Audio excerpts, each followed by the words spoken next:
Agustín Podestá, ¿cómo le va? Muy buenas tardes y muy feliz año. ¿Qué tal? ¿Cómo andan? Feliz año para ustedes también. Un gusto Bueno, saludarlos.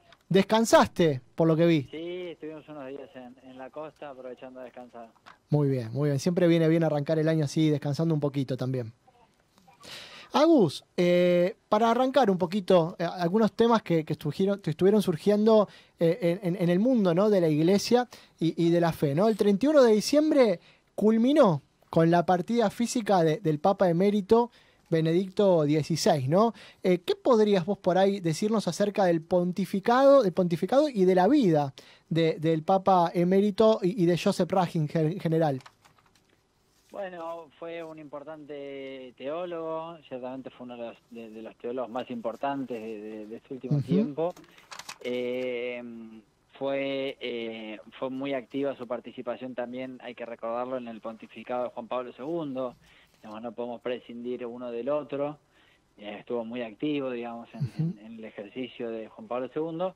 Y por último su pontificado, que si se quiere es como un hito muy importante, si bien breve, de alguna forma fue un papa que supo llevar a la iglesia donde a él le pareció que tenía que caminar, luego justamente un pontificado como el de Juan Pablo II con sus características particulares. Y creo que fue alguien que supo dar el brazo a torcer cuando había que hacerlo y dejar el lugar a otro papa que se pueda hacer cargo de los problemas que él había detectado, ¿no? Problemas muy graves dentro de la organización del Estado Vaticano que él no tuvo fuerzas para resolver, ¿no? Entonces lo dejó para otro. Y el último, si se quiere, luego de haber dejado un papa ya en el retiro, pero muy activo, ¿no? Si hay algo que me parece que hay que marcar, que no se puede dejar pasar, es que aún siendo emérito o aún estando fuera del ámbito vaticano, igual siguió muy activo, ¿no? Con sus pros y con sus contras. Yo creo que esto quizás le ha jugado más en contra que a favor. Es una apreciación personal. Agus, hablando de esto del brazo a torcer, ¿no? Y de la renuncia, se mencionaba, no sé si es así, vos me corregirás, que es la primera renuncia en 600 años de la iglesia, ¿no? ¿Sentís que es un buen precedente para la iglesia de que un papa, cuando sienta que no tiene más condiciones físicas, psíquicas, para seguir adelante, es mejor correrse, irse a un costado y permitir que otra persona asuma la conducción de la iglesia? Sí, creo que es algo muy bueno y que además responde no solo a una cuestión actitudinal, sino también a una cuestión generacional. Es decir, hoy en día el ser humano tiene en promedio un promedio de vida, una esperanza de vida mucho mayor que en el pasado. De modo tal que hoy una persona hasta los 90 años puede ser hasta muy activa inclusive. No todos conocemos personas mayores que tienen mucha edad, muy avanzados en edad y que siguen muy activos, ¿no? A pesar de dolencias físicas, de alguna incapacidad motora, pero sí, entonces eso prolonga justamente la vida, y eso no significa que se tenga que prolongar un ejercicio tan particular como es el hecho de ser papa, digamos, ¿no? Con toda la responsabilidad que eso implica. Entonces es muy interesante también que siente un precedente, ¿no? Sería muy interesante que Francisco en algún momento también, creo que lo dijo el otro día, ¿no? Lo dijo. Que dijo que ya había hecho en caso de no poder estar, de no tener las capacidades, porque pasa esto también, ¿no? Muchas veces hoy pasa, ¿no? Que hoy la ciencia por ahí puede estirar la vida, pero esto no significa que uno esté lo suficientemente lúcido como para acompañar ese proceso, ¿no?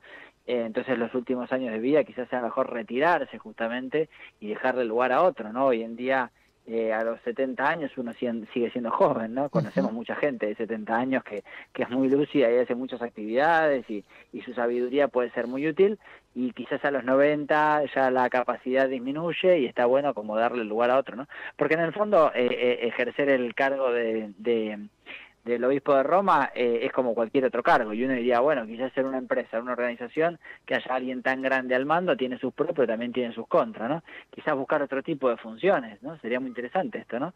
Pensar que el episcopado puede ser también por periodos, ¿no? Y que cuando uno tiene determinada... De hecho pasa en los episcopados locales, a los 75 años hay que presentar la renuncia.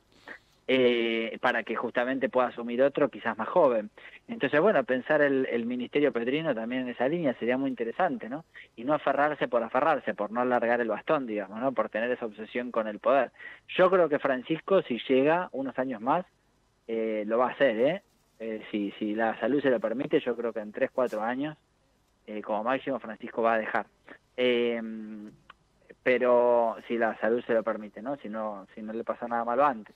Pero creo que está bueno, como presidente está bueno, me parece que saca ese mito de que hay que quedarse ahí hasta el momento de la muerte, ¿no? Como quizás pasó con Juan Pablo II, con otros, que uno diría, bueno, hubiera estado bueno soltar un poco el mando antes. Buenas tardes, Agus. Cristian te saluda, ¿cómo estás? ¿Todo bien? Bueno, hablando de personalidades del poder, el presidente de la AFA, el Chiqui Tapia, visitó la Basílica de Luján y lo hizo acompañado nada más y nada menos que de la Copa del Mundo que consiguió la selección argentina hace menos de un mes. Desde mi experiencia, si bien hace unos años por ahí rezaba para que ganara Vélez o por cuestiones futbolísticas, por algo puntual, después me di cuenta de que Dios no es Creen los milagros, creen los milagros. Claro, hay que rezar mucho. Muchas veces sin resultados, sí. Después me fui dando cuenta de que Dios no es hincha de ningún equipo y de que no creo que gane un partido aquel equipo que tenga más hinchas rezando en ese momento. ¿Cuál es tu visión, Agus, acerca de la relación que existe o no entre la oración y la competencia? ¿Puede cambiar un resultado simplemente por la oración de una persona o de un grupo de personas? Bueno, es la gran pregunta, ¿no? Si la oración puede servir o no puede servir, ¿no? Si la oración sirve para resolver o no algún conflicto, algún tema, algún problema, si una enfermedad puede ser curada por la oración o no.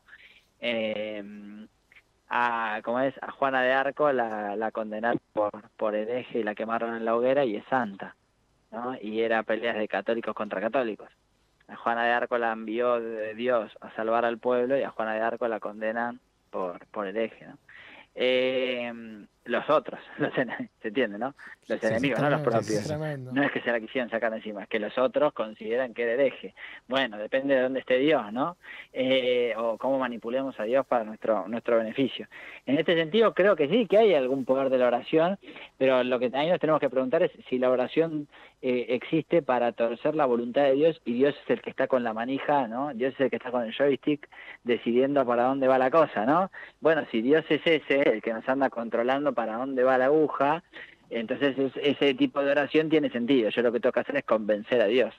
Bueno, yo no creo que la oración tenga ese poder. En todo caso, creo que la oración tiene un poder de acompañamiento para los procesos de vida, digamos, ¿no? Yo creo que con la oración, con mi oración de durante el partido, durante la final, lo que acompañaba era la ilusión de los jugadores, ¿no? Y la voluntad de los jugadores, y me unía en la misma sintonía que con los jugadores. Creo que para eso sirve la oración, ¿no? No para torcer la suerte como si fuera una especie de flecha a la que hay que decirle para dónde va, sino que tiene que ver justamente con la humanidad, ¿no? Con el hecho de decir, bueno, el te acompaño en la oración no tiene que ver con pedirle a Dios que te sane la herida, sino que tiene que ver con el decir, estoy con vos, ¿no? Dios nos une en comunión, ¿no? Y estoy con vos unido con Dios de por medio. Que lo escuchamos mucho, unidos en oración, ¿no? ¿Qué significa ese unidos en oración? Bueno, que justamente el vínculo que nos une es la creencia, es la fe, es saber que no estamos solos, ¿no? Que mutuamente nos acompañamos. Creo que la oración tiene que ver con eso, ¿no? Y que en la oración, en este caso de la competencia, tiene que ver con eso, ¿no? No torcer para dónde va el resultado, sino en acompañar el proceso que se está dando, ¿no? Bueno, acompaño el sentimiento de los jugadores, ¿no? Que también tienen esta voluntad y que se persignan antes de entrar al partido y que tienen sus creencias y que también no sostienen el sentimiento de esta forma. Creo que justamente lo que nos une es la fe. Me parece que tiene que ver con eso, ¿no? Con el de estar unidos. No te saco de ahí porque vos publicaste algo acerca de la teología del fútbol, en Hablemos de Teología, que se los recomiendo, está muy bueno, donde vos vinculás también un poco el fútbol, en base a una declaración que en su momento había hecho Messi, con la parábola de los talentos, ¿no? ¿Nos querés contar un poco? Yo no lo quiero ensuciar y decir algo inexacto, por eso te quería invitar a que nos cuentes un poco qué abordás en esto que vos llamás la teología del fútbol y que le fue tan bien en Instagram, porque la verdad que la gente se enganchó. Sí, quedó bueno. Lo que hice es analizar como varios aspectos del fútbol y de las cosas que se decían en torno a la final y relacionarlo desde un punto de vista teológico. Respecto de la lógica del don, que es lo que dice Messi en esa entrevista, que dice, exacto, Dios no me dio el don. En la lógica por lo menos del cristianismo, el don tiene que ser ejercitado, ¿no? Todo don implica una gran responsabilidad, ¿no? Nos enseñó a todos Spider-Man, ¿no? En las películas de Spider-Man decía, todo don conlleva una gran responsabilidad. Muy bien. Bueno, es la mejor síntesis del tema, ¿no? Todo don implica una tarea. A todos nos dan un don pero ese don tiene que ser trabajado, tiene que ser esforzado, tiene que tener una tarea para llevar adelante. Y estos dones tienen como misión, no uno mismo, sino los demás. Este don nos lleva adelante al ponerlo al servicio de los demás, que es justamente lo que dice Messi en esa entrevista, ¿no?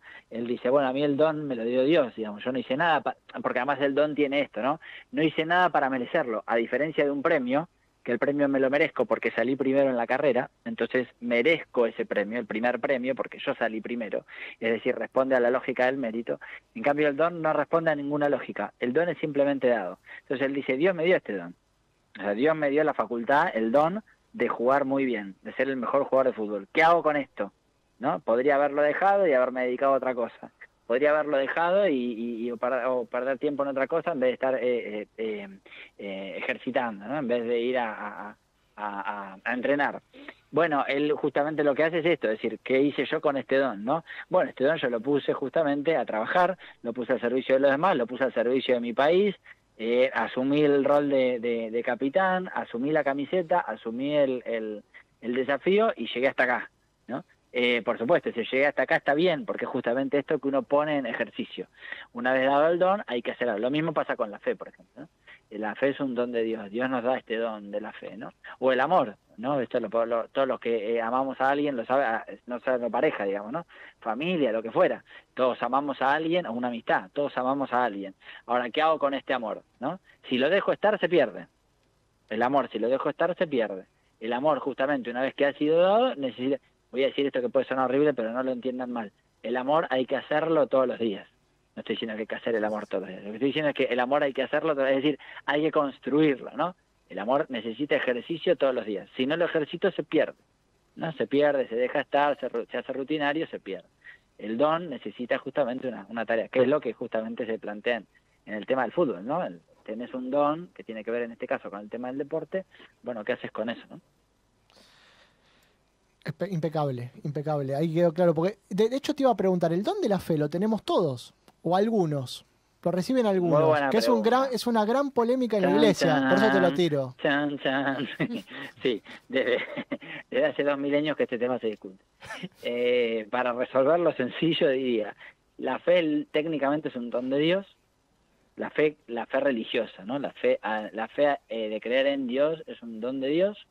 Hay fe a modo humano, por ejemplo, yo tengo fe en creerle a alguien algo, ¿no? Le creo en la palabra a alguien, o creo que cuando tomar un tafirol, yo no soy médico, no soy bioquímico, no soy farmacéutico, pero creo que si tomo un paracetamol, bioquímico me cura y no el dolor más de cabeza. Sí. Claro, me calma el dolor de cabeza, no tengo ni idea por qué, pero creo que es posible que suceda porque creo en la palabra de los científicos, ¿entiendes?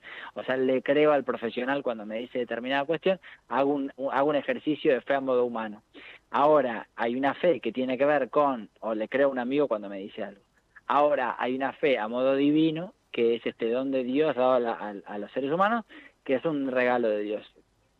Puedo no tenerlo, puedo hacer cosas para conseguirlo, pero porque hay alguien que, por ejemplo, quiere acercarse a la fe y quiere tener fe, ahora no por querer hacerlo y ya significa que se va a recibir, ¿no? No es que responda a la lógica del mérito, sino a la lógica del don. Pero ¿puedo rezar para obtenerlo? Sí, puedo rezar para tenerlo, puedo confiar en que es posible que Dios me dé ese don.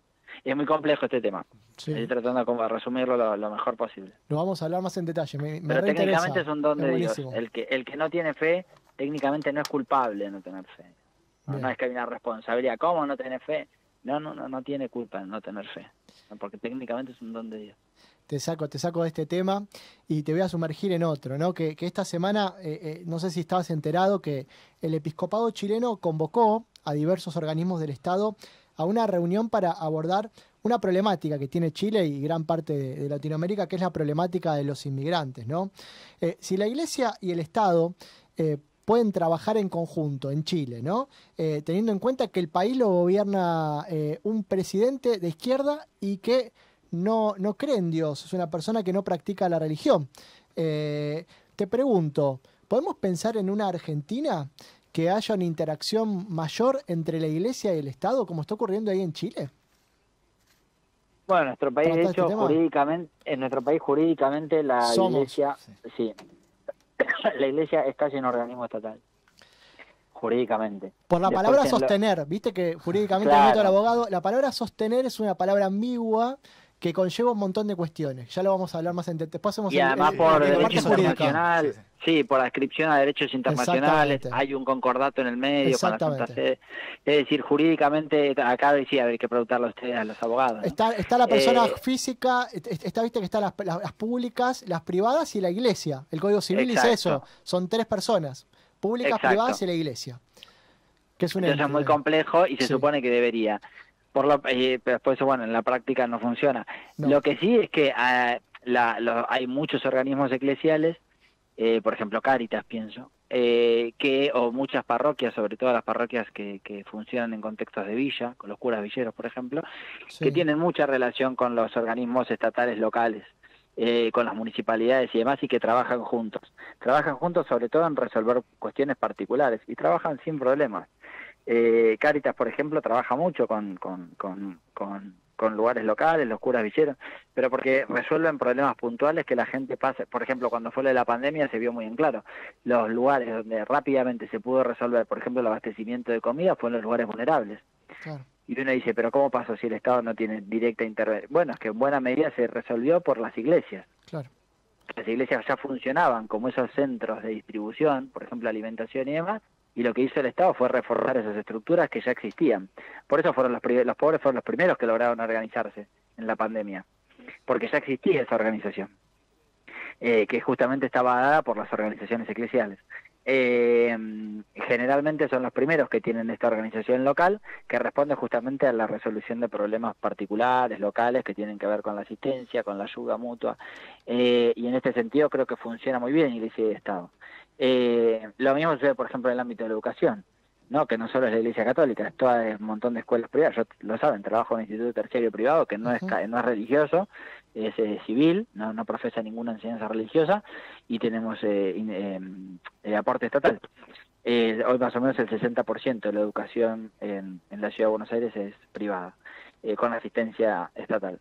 Del cual muy poco más o menos la mitad, un poquito más de la mitad es católica, el resto es de otras confesiones religiosas o civiles, como la que me pasa donde yo estoy, que no tiene enseñanza religiosa, y creo que funciona muy bien la interacción, sobre todo, por ejemplo, en temas de donde el Estado no puede llenar el trabajo, digamos, o sea, donde el Estado no puede intervenir totalmente, como es la educación, por ejemplo.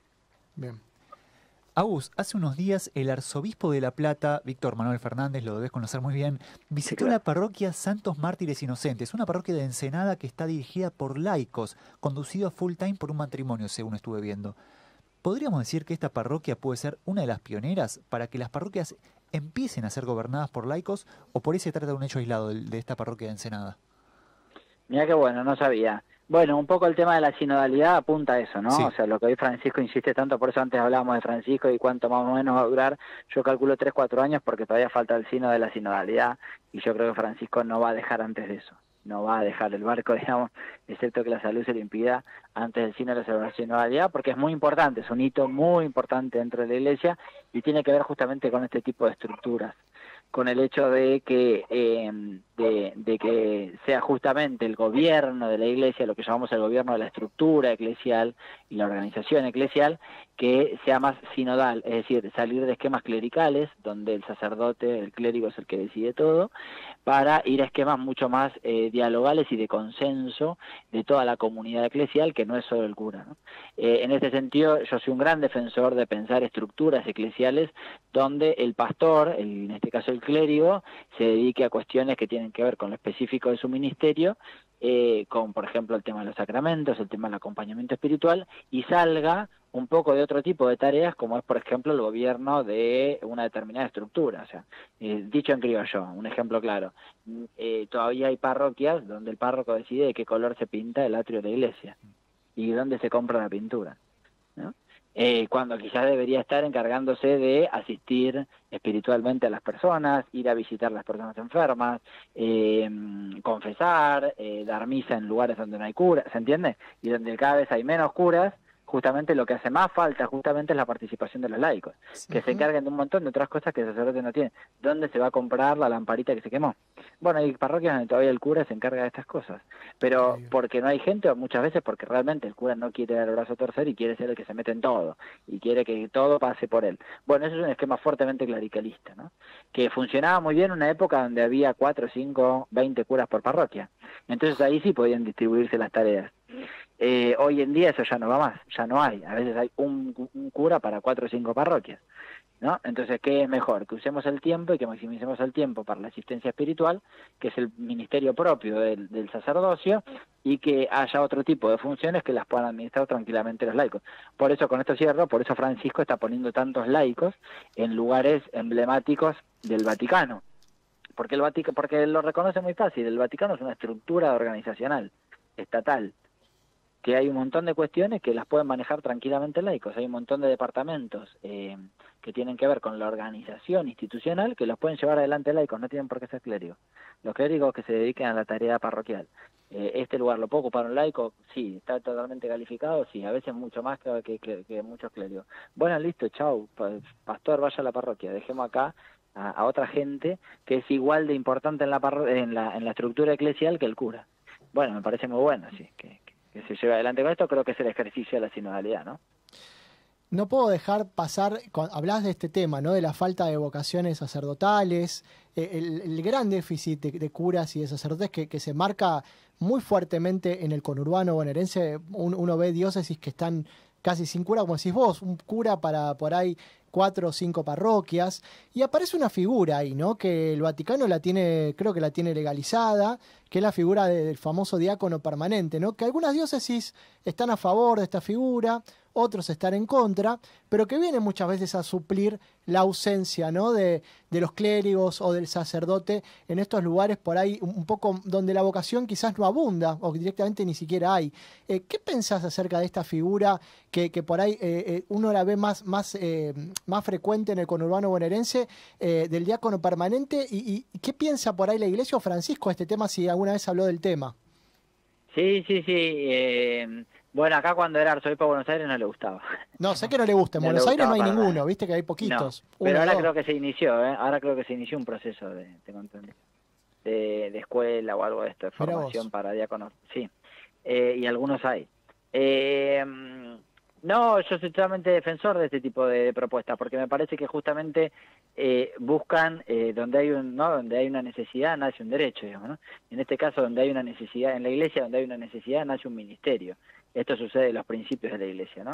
Lo que pasa es que una Iglesia que se institucionalizó demasiado, como sucede hasta el siglo XVI, XVII, después es muy difícil, ¿no? Lograr otro tipo de ministerios cuando la estructura está tan rígida. Muy interesante que haya hecho esto del ministerio de los catequistas, Francisco, por ejemplo.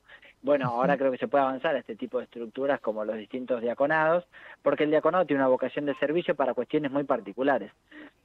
Por ejemplo, el diácono permanente asiste en bautismos, asiste en la unción de los enfermos, asiste en llevar la Eucaristía y asiste en los matrimonios, por ejemplo, ¿no? Que en los matrimonios sabemos que el ministro no es el sacerdote, sino los que se casan, los mismos contrayentes.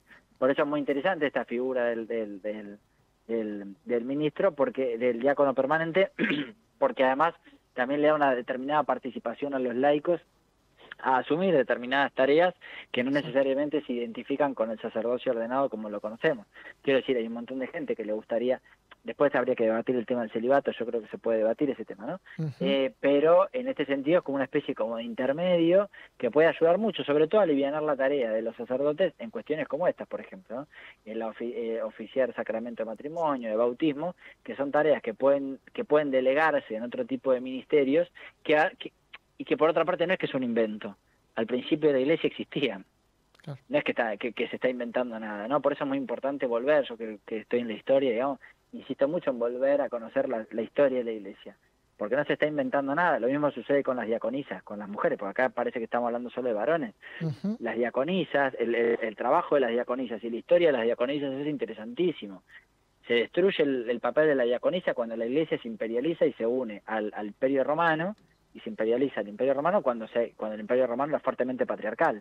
Pero el patriarcado es un invento de la sociedad, especialmente del Imperio Romano, no de la Iglesia. Digamos, la Iglesia se hace patriarcal cuando se asimila, se hace una iglesia imperial, pero en sus orígenes no lo tenía, porque las diaconisas mujeres eran tan comunes como los diáconos varones, y hasta tenían mucha similitud con el sacerdocio ordenado. Entonces quiero decir, es viable hoy recuperar este tipo de estructuras, volver a revisar el pasado para encontrar soluciones a problemas que son nuevos, ¿no? Como por ejemplo estos, que es la falta de vocaciones. A problemas nuevos, bueno, buscar soluciones que ni siquiera que son nuevas, ¿no? Hay que buscar en la fuente, en los orígenes de la iglesia, que estos temas estaban trabajados y que no tenían los mambos que tenemos nosotros 2000 años después. Agus, impecable, como siempre, te agradecemos muchísimo este contacto con Yo Quiero Verte, muy buen fin de semana y bueno, esperemos pronto tenerte aquí en el estudio, ¿no? Nos encantaría algún día contar con vos. Esperen en estos fines de semana, ando por ahí. Vamos, Agus, un fuerte abrazo. Otro para ustedes.